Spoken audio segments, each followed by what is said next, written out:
Hoje o nosso assunto, o nosso tema é renovação. E é uma carta de Paulo ao povo colossenses, no capítulo 3, versículo 16, em que ele diz assim: a palavra de Cristo habite em vós ricamente. Muito bem. Essa carta, nesse pedaço, desse capítulo 3, nós temos Paulo falando para o povo de Colosso sobre as virtudes. E ele pede exatamente que a palavra do nosso mestre habita ricamente em nós. Muito bem.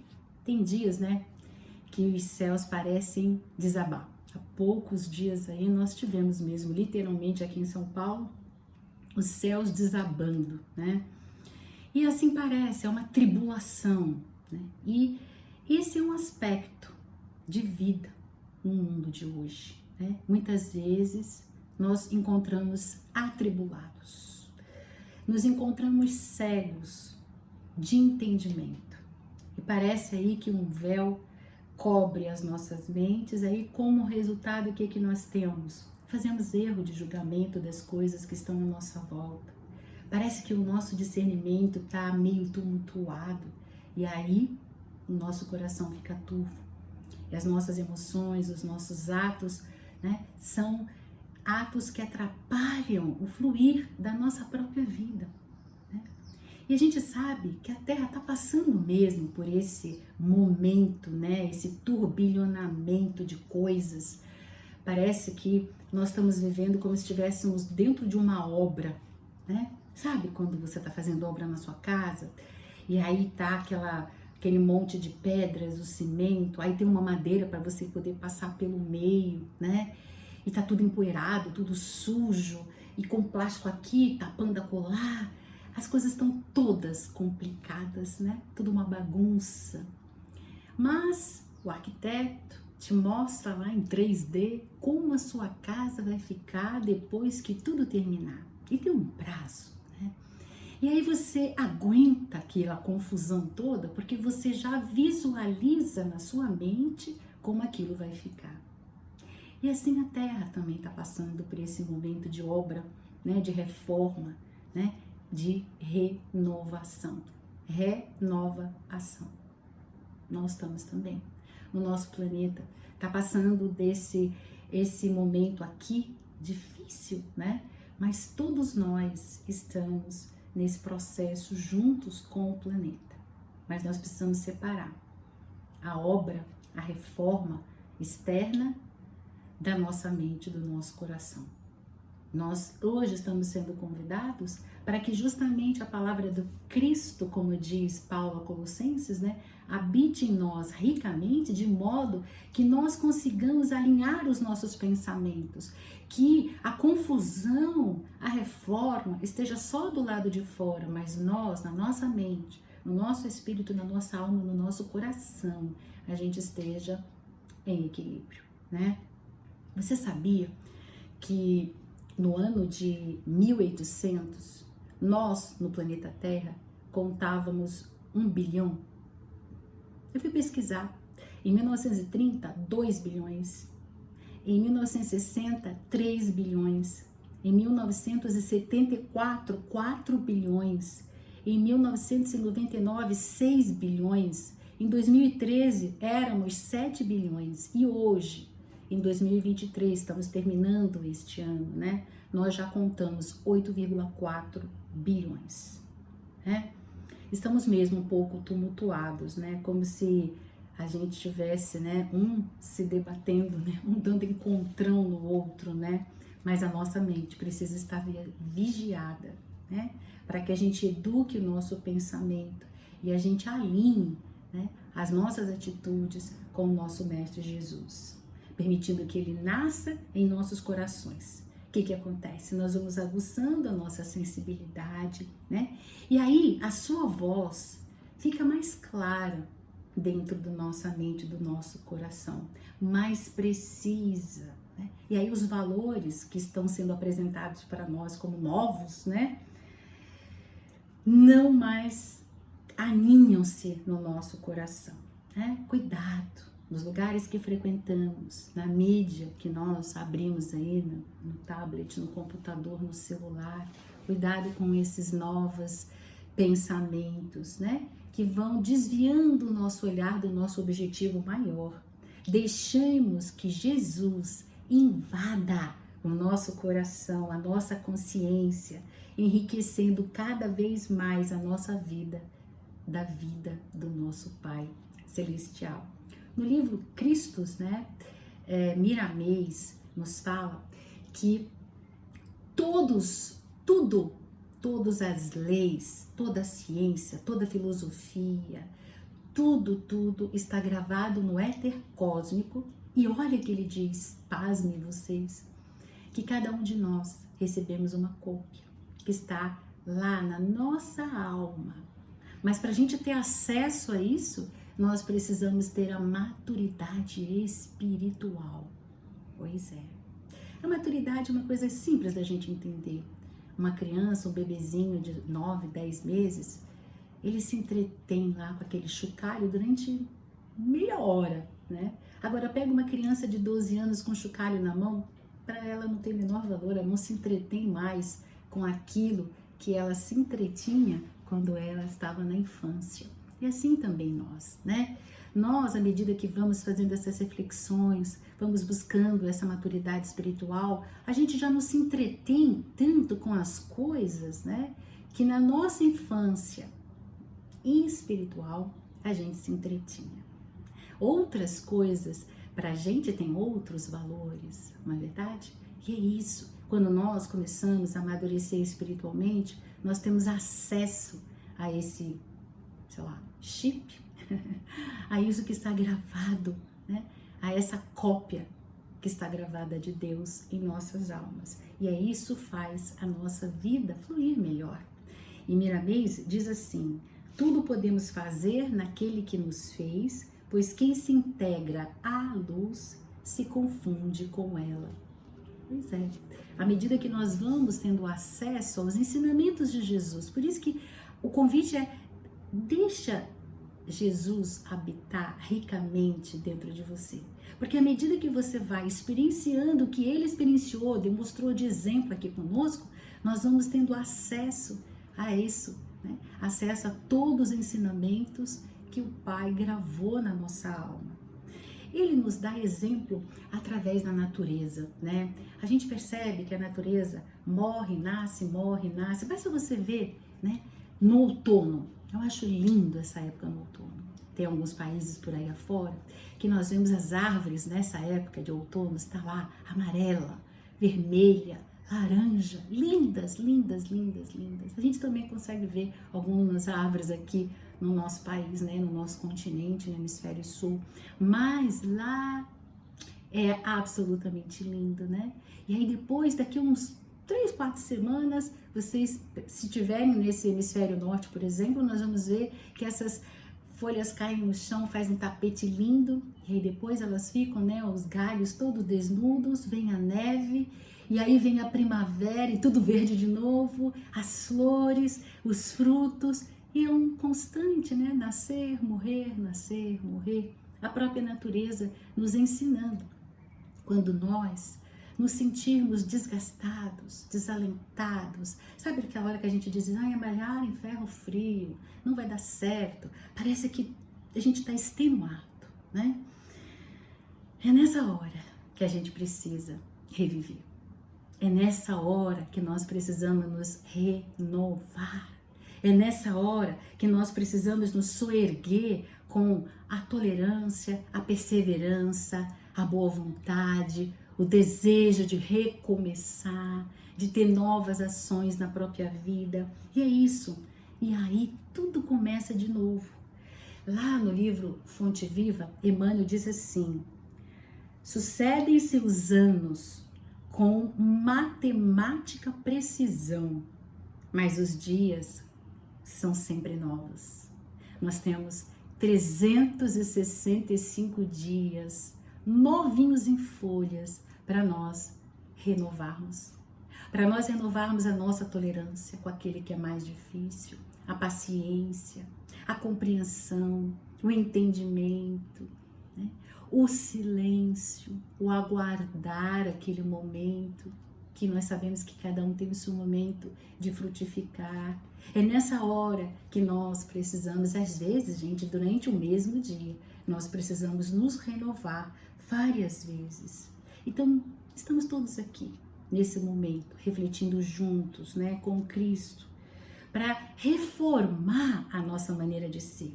Vamos aproveitar alguns instantes que nós cedemos ao amor do Mestre para falar conosco ali, no silêncio da nossa alma. Se você está me escutando, feche os olhinhos. Imagina Jesus falando assim para você: calma, cada problema obedece a um determinado objetivo e cada experiência deixa o valor que lhe corresponde. Linda essa frase de Emmanuel nesse livro Fonte Viva, né? Mas é como eu sinto que Jesus estivesse falando: você está passando por um momento difícil? Tá turbulento à sua volta? Parece que não tem saída? Parece que a porta fechou e não tem nada, nem duas janelas abertas, como dizem, né? Não se sinta, entre aspas, morto. Renove-se. Ganha essa esperança dentro de você. É como ele disse, né? Cada problema tem seu objetivo e cada um vai deixar um valor correspondente. Nós não passamos por nada que não seja para o nosso benefício. O Pai, no seu imenso amor, nos dá diversas experiências e nós precisamos ter isso na nossa mente. E muitas vezes a gente carrega experiências, né, na nossa vida e deixamos os pesos inúteis nas nossas costas, atrapalhando, tornando o nosso caminhar encurvado e não, né, assim que a gente caminha com vontade, a gente caminha lá abaixado, cabisbaixo. E essas coisas que nós carregamos nas costas como pesos inúteis, muitos deles são culpas, remorsos, medo. Gente, temores, eles são contraproducentes, né? A inconformação, então, ela é muito contraproducente. Eu me lembro quando as crianças, né, meus filhos eram pequenos, tinha uma que demorava muito para estudar uma matéria, que ela não gostava e reclamava, passava 20 minutos reclamando. E aí, aquilo que era para estudar em 30 minutos passava a ser 1 hora, 2 horas. A outra falava, vai para estudar, pum, acabou, estudou. E assim, às vezes a gente tá como crianças, adolescentes na vida da gente, reclamando e achando, né, que, ai meu Deus, eu tô inconformada com essa situação que aconteceu. Enquanto a gente não decifrar a mensagem que está sendo colocada naquela situação, a gente não passa para o questionamento seguinte, percebe? A gente precisa decifrar. Aprendeu, vai passar para a questão seguinte. Então é assim na vida da gente, né? E muitas vezes nós brigamos com as pessoas, né, com familiares, e ficamos anos e anos ressentindo, ou seja, sentindo 2 vezes, só que em época diferente. Lá atrás, no momento do pivô, da confusão, né? Éramos 2 pessoas que tínhamos aquele entendimento naquela época. Hoje somos outras, podemos mudar, não deixa para depois. Vamos mudar logo essa situação, né? Mesmo que o outro tenha razão, ou nós temos razão, nós somos as vítimas, não temos culpa, pede perdão, vira a página, vai buscar. Se ele não quiser, tudo bem, mas você fez a sua parte, você procurou, você desejou, né, que aquela pessoa esteja unida novamente. O nosso objetivo, que Jesus nos ensinou, é para nós amarmos o próximo como a nós mesmos. E ele disse para a gente amar o próximo e não as virtudes do próximo. Cada um de nós temos virtudes, temos problemas para ser resolvidos ao longo de toda uma vida, não é verdade? Quanto tempo nós temos que mudar e transformar e não é fácil. Por isso nós precisamos ter essa compreensão. Mas quando nós compreendemos um sofrimento, diz no livro O Caminho da Felicidade, esse filósofo Humberto Holden, ele diz assim: um sofrimento compreendido conduz à glória da felicidade. O sofrimento incompreendido ou até descompreendido leva à infelicidade e inglória. Então, quando nós não compreendemos o que estamos passando, a gente tem uma infelicidade. Uma mãe no trabalho de parto, ela sabe que são aquelas 3, 4, 5 horas em trabalho de parto, mas depois ela tem um bebê nos braços, então ela passa, ela compreende, ela entende, ela passa por aquele momento, né, mais feliz, mais tranquila, mais serena, né, e não em desespero, porque o desespero só atrapalha a nossa vida, né? Então, vamos pegar esses pesos inúteis e colocar no chão para continuar caminhando, né? Muito bem, Paulo de Tarso, o homem de Damasco, ele sofreu muito por causa do evangelho. E ele é o responsável, a gente sabe, né? Para que a palavra do mestre chegasse até nós nos dias de hoje, né? Mas Paulo, quando passou pelas situações, ele desceu em cestinha, ele foi apedrejado, foi chicoteado, foi preso, ele passou por 1001, né? Eu, se tivesse no lugar dele, na primeira chicotada, eu tinha desistido. E Paulo ali, passando por todas essas turbulências, todos esses problemas, mas ele sabia que a palavra de Jesus estava rica dentro dele. Que ele mesmo já dizia, né? Já não sou eu mais quem vive, mas é Jesus que vive em mim. Então, quando ele olhava os seus problemas, os seus sofrimentos, as suas dificuldades, ele olhava à luz da perspectiva da eternidade.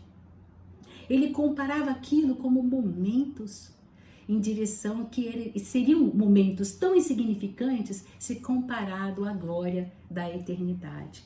E é assim, amigos, é nesses momentos que nós precisamos compreender que esses momentos são momentos pequenos na vida da gente, né? Embora as aflições podem causar um desgaste na gente, né? Mas o importante é a gente renovar. E o que é renovar-se? É dispor-se a ser agora melhor do que antes. Não mais que isso. O próprio mestre nos disse que desejo misericórdia e não sacrifício. Não é lindo? Ele disse para aquela mulher, os seus muitos pecados lhe foram perdoados porque muito amou e não porque muito sofreu. Ela chorava, lavava os pés do mestre com suas lágrimas, desfez lá os seus cabelos, enxugou os pés do mestre com os seus próprios cabelos, beijou os pés do mestre e ainda tirou lá o seu vaso de alabastro que estava preso assim no colar. E aquele perfume que custa 1 ano do seu trabalho, ela derramou aos pés do mestre. Então é porque muito amou. Então é isso. Ele não deseja que nós façamos sacrifícios infundados. O renovar é se dispor hoje, agora, nesse minuto, ser melhor do que era antes. Mas o aluno de hoje será sempre o professor de amanhã. É verdade, né? Mas para nós chegarmos a tal posição de professor, a vida vai nos testar, nos diz Emmanuel, em todos os caminhos que nós viermos a percorrer, para que nós possamos sentir a segurança de poder ensinar aos que estão conosco. Como ensinar se nós não sabemos, não tivermos passado por aquilo? Então, gente, não esperemos nós viver sem problemas. Estes são ingredientes da nossa evolução. Mas a gente não pode esquecer que muitos olhos nos seguem sem que a gente perceba, né? Muitos corações nos esperam ansiosos de esperanças. Somos todos fontes uns dos outros, os 8 bilhões,4, né? Aqui, neste momento, todos vivendo neste planeta. E Cristo nos chama para todos os reparos, que são indispensáveis para o bom serviço. Por isso, eu vou usar umas frases de uma música da minha cunhada, que é uma pastora evangélica que já se encontra na pátria espiritual. Numa das músicas dela, ela escreve muito bonito: alarga o espaço da tua habitação, alarga a tenda do teu coração, não impeça o mover de Deus. Vem chegando de todos os lados, do norte, sul, leste, oeste, os nossos irmãos, a nossa família, enfim. Esse é o alvo maior para todos nós, gente.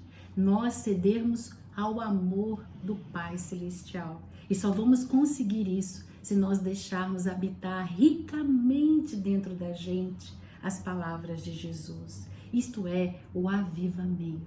Você sabe o que é avivamento?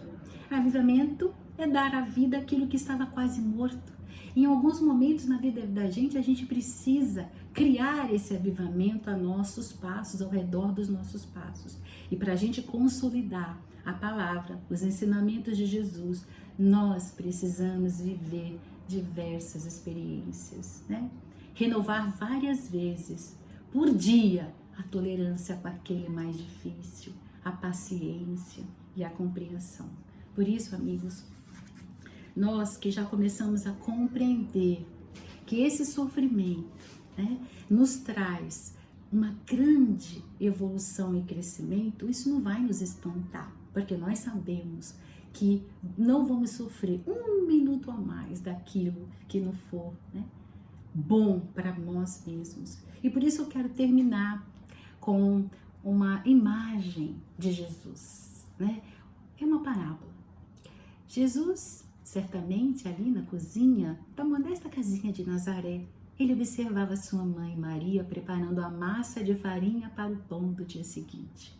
Durante a noite, Maria colocava um punhadinho de fermento vivo em 3 medidas de farinha, lá no meio.